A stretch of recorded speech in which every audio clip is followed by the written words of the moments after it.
Bonjour Ahmed Moussine. Bonjour. Vous êtes un homme politique bruxellois, membre d'Ecolo depuis 2000 et depuis 2009, vous êtes député au Parlement bruxellois. Et donc vous faites partie aussi de la commission spéciale consacrée à la gestion de la pandémie du Covid-19 qui a été créée en juillet 2020.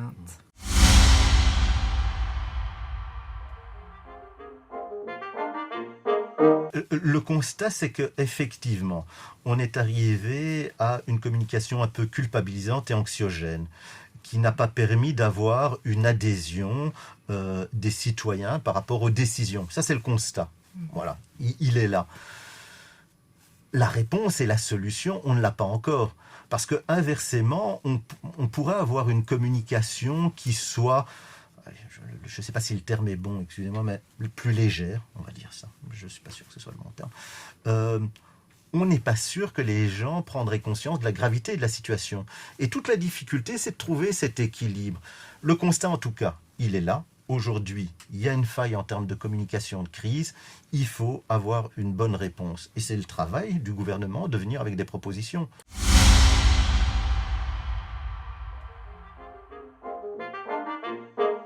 Il faudra, sur base des évaluations qui sont faites, et c'est tout l'intérêt justement des différentes commissions Covid au niveau fédéral, wallon, bruxellois, flamand, c'est une analyse effectivement des outils législatifs nécessaires pour mieux affronter une pandémie de grande envergure, évidemment.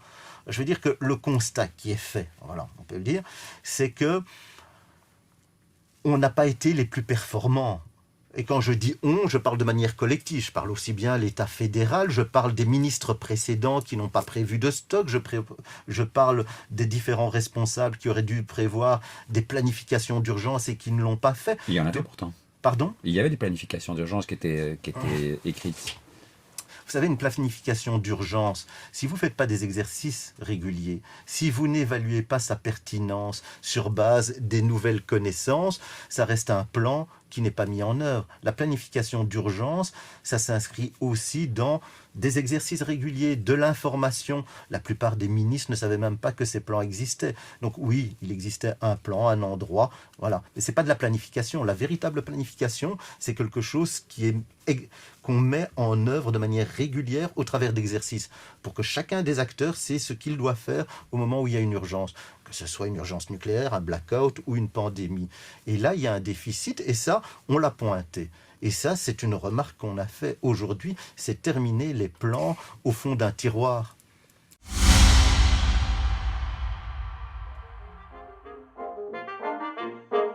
Je pense que le ministre s'appuie sur des comités d'experts et je suppose que ces experts, qui sont quand même les grandes références dans le domaine en Belgique, s'appuient sur une connaissance des virus, une connaissance des pandémies.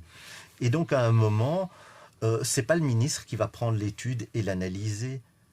On fait confiance à ces comités scientifiques et d'experts. On a remarqué qu'une grande partie des experts étaient sous influence, c'est-à-dire qu'ils recevaient quand même beaucoup d'argent de l'industrie pharmaceutique. Comment ça se fait que ces mêmes personnes se retrouvent maintenant dans le comité d'experts ? Et comment est-ce qu'on pourrait faire confiance à ces personnes ? Moi, ce que je trouve intéressant, c'est que les questions mettent le doigt sur de vrais problèmes. C'est-à-dire, est-ce qu'il y a est-ce que certains scientifiques Sont en conflit d'intérêts, tout simplement. Non, mais avant de passer à conflit d'intérêts, il y a d'abord l'intérêt. Est-ce qu'ils ont des intérêts à un moment dans des entreprises parce qu'ils reçoivent des financements pour une série d'études ? C'est fort probable. C'est un débat qui est important, qui existe depuis longtemps et qui existait avant la pandémie. C'est pour ça qu'il y a des déclarations obligatoires de ces experts pour garantir qu'il n'y a pas de conflit d'intérêts. C'est là où se pose surtout le problème, c'est-à-dire que ceux qui entourent le gouvernement sont essentiellement ceux qui ont des conflits d'intérêts. Donc le citoyen est en droit de se demander... Mais c'est là où Mais il y en a quand même quelques-uns. Non, mais ce qui m'étonne, c'est qu'on considère que tout scientifique, à partir du moment où il a un intérêt, est en conflit. Ce sont parfois des hommes et des femmes honnêtes qui ont une éthique. Et donc je dis simplement qu'on a fait appel à un moment donné à ces personnes dans une situation d'urgence pour essayer de répondre à une crise majeure. Je le répète, la question du conflit d'intérêts, il doit être au centre des préoccupations du monde politique. C'est pour ça que ce principe de déclaration d'intérêt, il est essentiel. Le conflit d'intérêt ne présume pas du fait que la personne est de bonne foi ou pas. Le conflit d'intérêt, c'est quand il y a un conflit d'intérêt, où il y a une possibilité que quelqu'un qui reçoit de l'argent d'un côté puisse prendre des décisions. Ça ne présume pas nécessairement la culpabilité de la personne. C'est juste, si vous avez des intérêts là-dedans, eh bien, vous ne pouvez pas prendre des décisions qui vont être... Non, mais je vous le dis, voilà. Anne, ça dépend ce que vous déterminez. Comment on détermine le conflit d'intérêt? Ça dépend le niveau d'intérêt. Est-ce que si à un moment donné, vous avez travaillé pour une entreprise dans le cadre d'une recherche il y a 5 ans, on considère que vous êtes dans le conflit d'intérêt? Je dis simplement que le sujet est complexe et qu'aujourd'hui, je n'ai aucun élément, je le dis.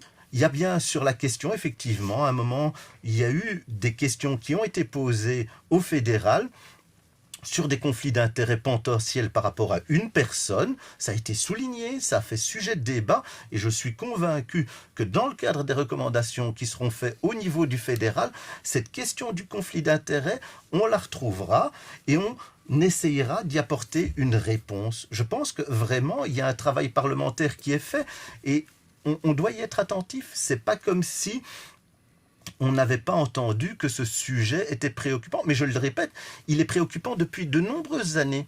La question du conflit d'intérêts avec le milieu pharmaceutique est un élément qui porte préjudice à la crédibilité des décisions politiques, parce que c'est ça aussi, ça porte préjudice. Parce que la décision finale, elle est peut-être bonne. Vous savez, peut-être que le conseil qui est donné est bon. La question, c'est que ça porte... Quand on regarde le résultat, on peut se poser des questions quand même. Ça porte préjudice à la décision du monde politique à un moment donné. Et ne serait-ce que pour ça, on doit être hyper attentif. Est-ce que, durant cette crise, il y a eu des experts qui ont été désignés et qui avaient des conflits d'intérêts? Il y a pour l'instant des auditions fédérales qui se font. Et il est fort probable, parce que je sais qu'il y a un cas qui a été souligné, où on a dit, là, il y a un conflit d'intérêts, ça pose vraiment problème. Cette personne est à tous les niveaux de décision. Qu'est-ce qu'on fait? Ça a été mis sur la table, et donc je suis convaincu que pour le futur, dans les futures crises, on sera encore plus attentif à la question du conflit d'intérêts.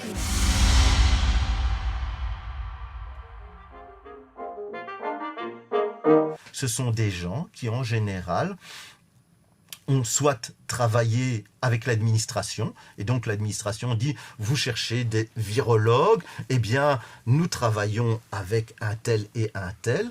Il y a des équilibres, très souvent. Mais c'est le ministre de la Santé, c'est le Premier ministre qui choisit, c'est l'administration, ce sont des fonctionnaires qui là, choisissent en l'occurrence, je ne peux pas vous dire précisément, mais là, en l'occurrence, c'est une décision politique.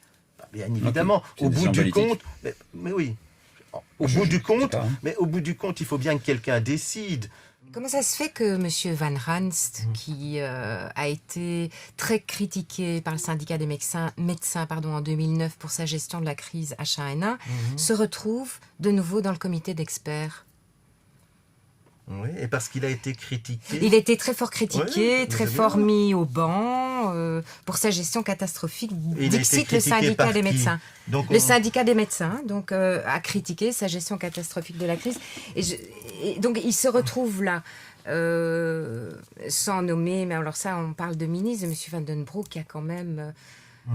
pour le citoyen, c'est compliqué à suivre. De comprendre pourquoi un ministre qui a été impliqué... Et surtout d'adhérer en fait à des décisions qui sont prises alors qu'on sait qu'il y a des problèmes à ce niveau-là. Mais dans un pays comme la Belgique, qui est une particratie, le choix du ministre est fait par le parti et les autres partis n'ont rien à dire. C'est comme ça que ça fonctionne. Et donc, pourquoi est-ce qu'il a été choisi ? Le mieux, c'est de demander au président du GPA. Non, mais vraiment. Mais M. Van Ranst, c'est une vraie question. Pourquoi il est de nouveau là? Qu'il a été critiqué, moi je me dis que... Il y a des conflits d'intérêts aussi, clairement. Oui.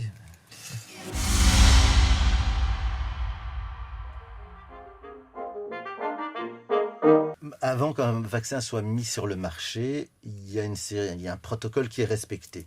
Oui. Donc on peut supposer que les choses ont été respectées et qu'aujourd'hui, s'il est mis sur le marché, on a une certaine garantie. Est-ce qu'on a la même garantie qu'un vaccin qui aurait été étudié pendant 12 ans où on aurait fait... Peut-être pas. C'est Effectivement. très simple. On peut pas étudier les effets sur le long terme en 2 mois. Ça, c'est pas Voilà. possible. Donc, est-ce que avec un travail qui aurait été fait sur 12 ans, on aurait plus d'informations? C'est fort probable. Bien évidemment. Est-ce qu'on peut attendre 12 ans? Non. Mais Non. sur une population Et qui donc court aucun risque. aujourd'hui, il y a une mise sur le marché, il y a des vaccins qui offrent une grande garantie. Il n'y a aucune obligation de se faire vacciner. Je pense que c'est assez important. Et l'idée principale est d'éviter que le virus circule. Et donc, on doit avoir au moins 70% de personnes immunisées. C'est Pourtant, ça le projet. Le vaccin, lui, n'a jamais démontré le fait de diminuer la propagation du virus, la transmission du virus.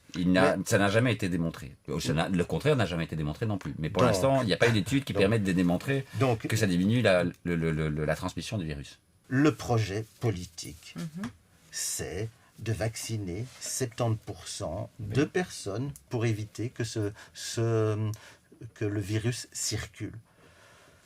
Ce cadre-là, il est donné par des virologues, des infectiologues qui nous disent c'est le meilleur choix. Moi, je pense que sur base de l'ensemble des données qui nous ont été transmises, c'est la meilleure piste. Voilà.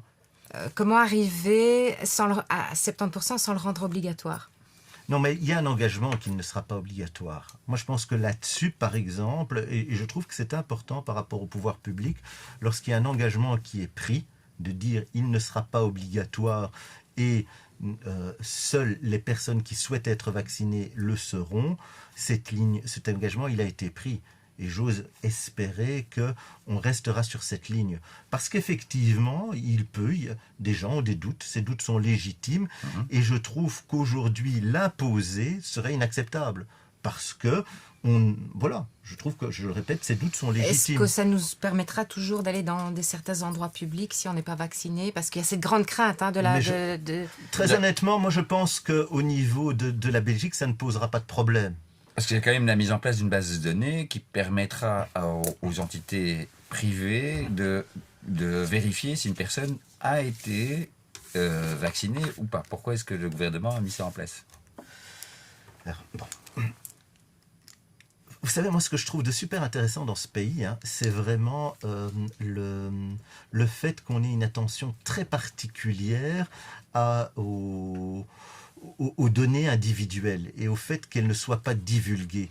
Jeudi passé, quand on avait les auditions du ministre-président Verwoerd, il expliquait qu'au sein de Ciansano, il y avait un service qui avait une série de données sur l'état de santé des gens. Donc ça rentrait, il y avait un autre service qui souhaitait avoir ces informations. Eh bien, le premier service a refusé de communiquer en disant ces données sont des données personnelles, nous les avons pour une utilisation bien particulière et donc nous ne vous les communiquerons pas. Je pense que c'est vrai, je trouvais ça extrêmement intéressant. Ça signifie qu'on est dans un état de droit et qu'une série de données sont extrêmement bien protégées. Et que tout élément qui laisse à penser et je pense que par exemple par rapport au Corona Alert, c'était problématique. On ne l'a pas rendu obligatoire parce que je trouvais ça légitime à partir du moment où une série de personnes estimaient que ces données n'étaient pas assez protégées. Et je sais que la Ligue des droits de l'homme avait signalé qu'il y avait des exigences qui étaient faites dans le cadre de cette application qui ne garantissaient pas la protection de toutes les données. eh bien, ce n'était pas obligatoire. Ça ne signifie pas que, je pense qu'une évaluation de cette application, de la manière dont elle a été mise en œuvre, sera intéressante aussi au niveau fédéral. Mais je trouve ça intéressant dans notre état de droit qu'on n'oblige pas les gens lorsqu'on n'offre pas toutes les garanties.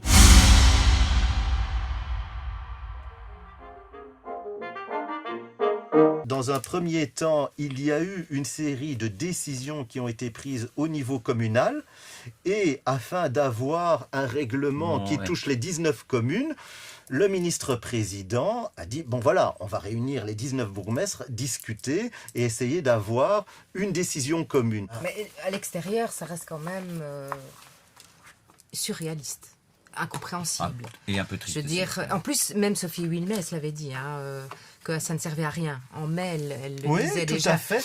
Je ne dis pas que tout est parfait, mais je dis qu'à un moment, le constat, c'est que quand il y a une volonté, quand ça va trop loin, on constate en tout cas qu'il y a un holà qui est mis. C'est plutôt positif, mais je reconnais qu'il faut une évaluation maintenant de l'ensemble des mesures qui ont été prises pour essayer de les objectiver et s'assurer que dans le futur, si ça se reproduit, on prenne les meilleures mesures. Oh. Thank you. Oui, on vous a...